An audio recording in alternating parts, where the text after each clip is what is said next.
Olá, tudo bem? Seja bem-vindo ao canal Meu Momento com Deus. Nessa ocasião nós teremos mais um estudo guiado. Estamos sim voltando pela graça de Deus com o estudo da Escola Sabatina. E para mim é motivo de muita alegria, né?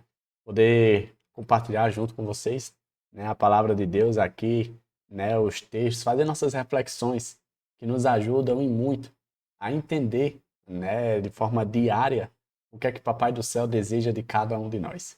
Então, louvado seja Deus por mais uma vez estarmos aqui nessa empreitada e com certeza haverão dias que a gente não vai querer fazer, vai ter preguiça, vai estar cansado, vai surgir muitas e muitas coisas tentando atrapalhar. Mas cremos pela providência de Deus, pela presença do Espírito Santo, que nós vamos sim conseguir cumprir e fazer a boa obra que Papai do Céu espera de cada um de nós, tá bom? Antes de nós conhecermos qual será o tema do estudo dessa nova semana, nós não vamos começar do início do trimestre, vamos pegar o barco andando e assim a gente vai prosseguindo, tá certo? Mas antes da gente dar o pontapé inicial no nosso estudo de hoje, eu quero convidar você a orar junto comigo. Então vamos fechar nossos olhos e vamos buscar a presença de Deus. Oremos então? Senhor Deus, estás nos céus, muito obrigado, Pai, por mais uma oportunidade de poder, mais uma vez, estudar a Tua palavra, poder se aprofundar em temas relevantes para a nossa vida. E nós pedimos a presença do Teu Santo Espírito para que Ele nos instrua, para que Ele nos aproxime, para que Ele solidifique a nossa relação contigo. Perdoa os nossos pecados, fica conosco, em nome de Jesus Cristo. Amém. Pois muito bem, estamos aqui, deixa eu confirmar qual é a semana. Cadê? Sexta semana já. Olha que interessante. Basicamente, na metade do trimestre já, o tema vai ser o amor de Deus pela justiça, tá bom? Então, o verso para memorizar do estudo dessa semana se encontra ali em Jeremias. Jeremias, capítulo 9, verso 24, que diz assim, ó.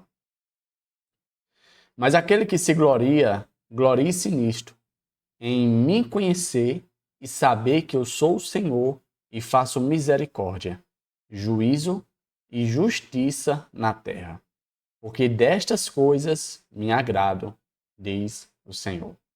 Se eu e você temos alguma razão para se gloriar, alguma razão para se enaltecer, é exatamente isso, porque nós conhecemos a Deus. E o nosso Deus é um Deus diferenciado.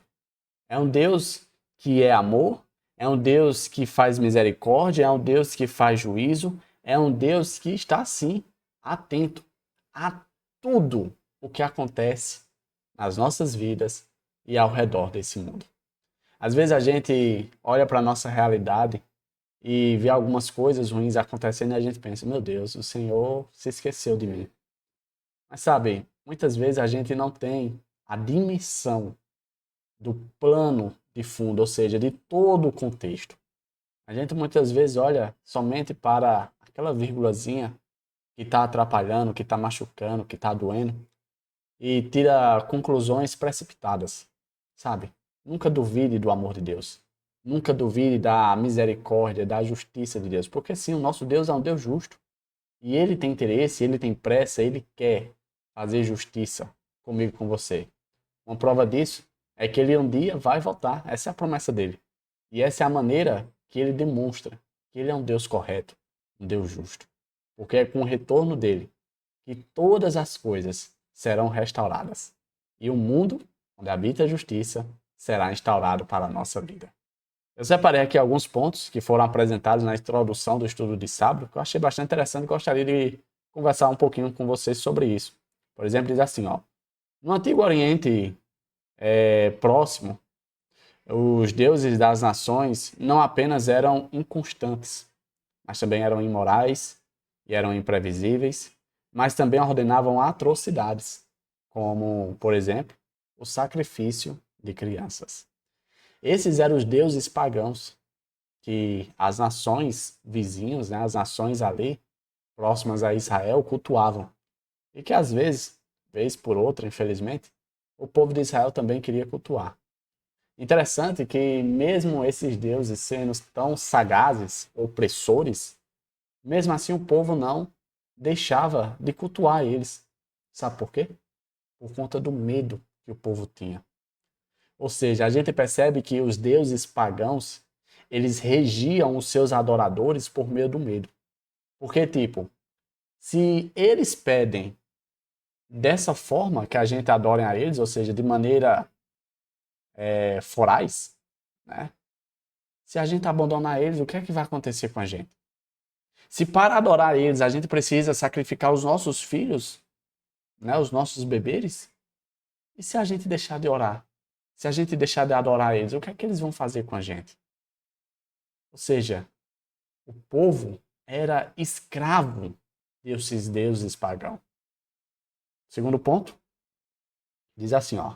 De acordo com Deuteronômio 32:17, quem estava por trás desses deuses eram demônios.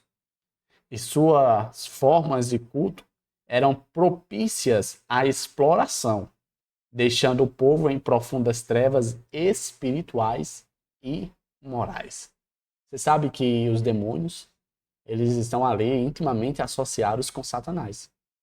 Demônios nada mais são do que os anjos caídos, os anjos que aderiram à rebelião de Satanás.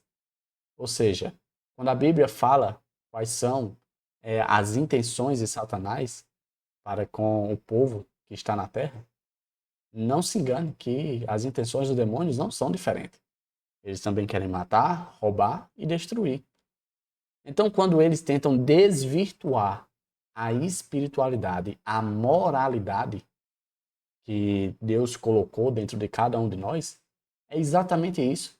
É tentar desvirtuar a imagem da criação. A imagem que Deus deixou dele refletida em mim e em você. Então, sim, de fato, os deuses pagãos, que nada mais são do que os demônios disfarçados e santos de santidades, eles vão sim tentar desvirtuar, ou assim diz o Senhor, aquilo que é puro, aquilo que é santo, aquilo que reflete o verdadeiro Deus. Então nós devemos sim estar atentos a isso. Ó.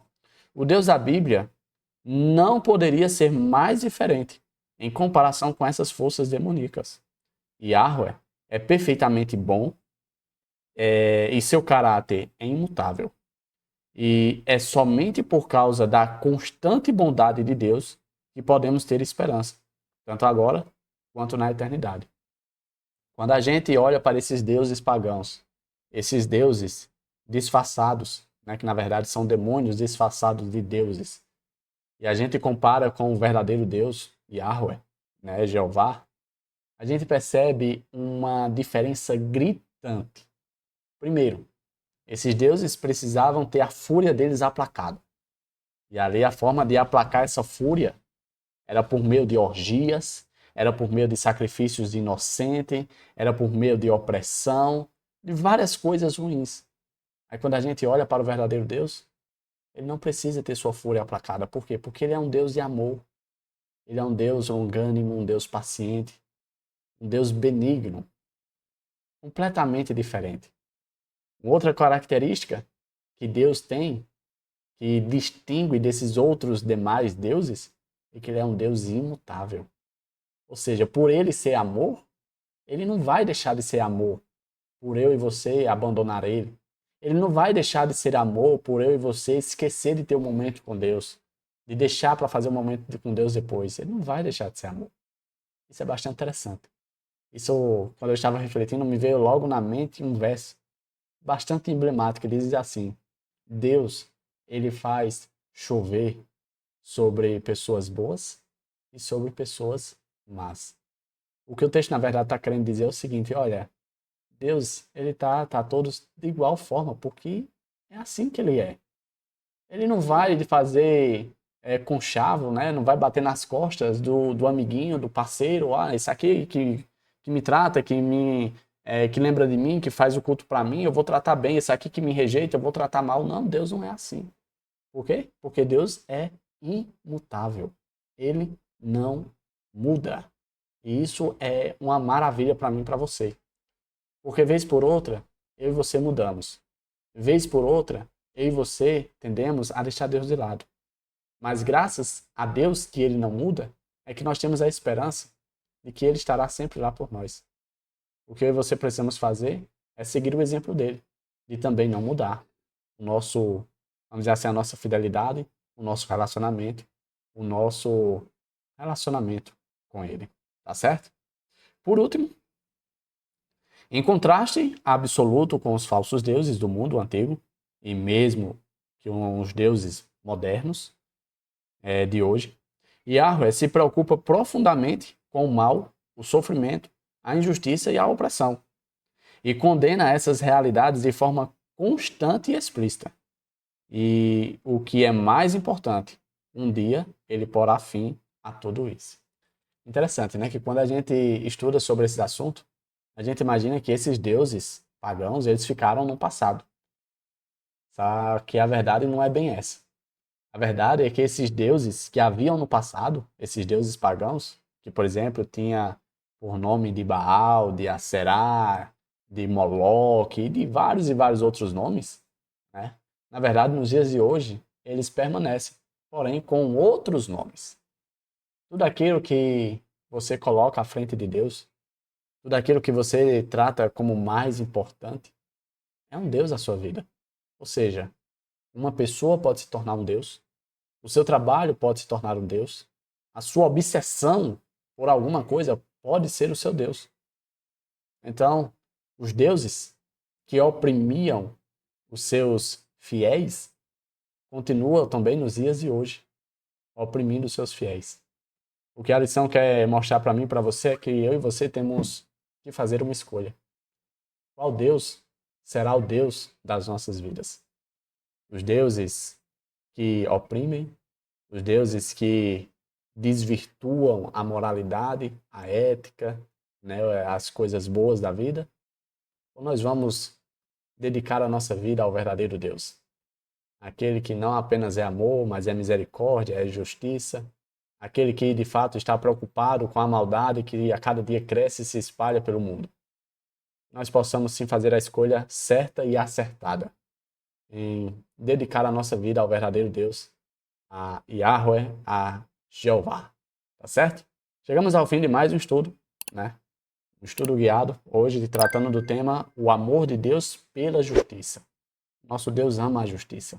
E muito em breve, como foi mencionado aqui no estudo da lição, ele vai sim vir fazer justiça e justiça eterna, onde nunca mais o mal vai se levantar, onde nunca mais eu e você teremos a preocupação com as coisas ruins, as possibilidades ruins que podem acontecer. Eu creio pela fé que isso está muito breve de acontecer. E eu quero sim ver em minha geração essa realidade, tá certo? Então, vamos nos preparar para quem sabe, no amanhã por vir, nós vermos a justiça de Deus perdurar por toda a eternidade. Papai do céu te abençoe e proteja todo mal. Amanhã nós vamos ter estudo novamente. E pela graça de Deus, estaremos aqui.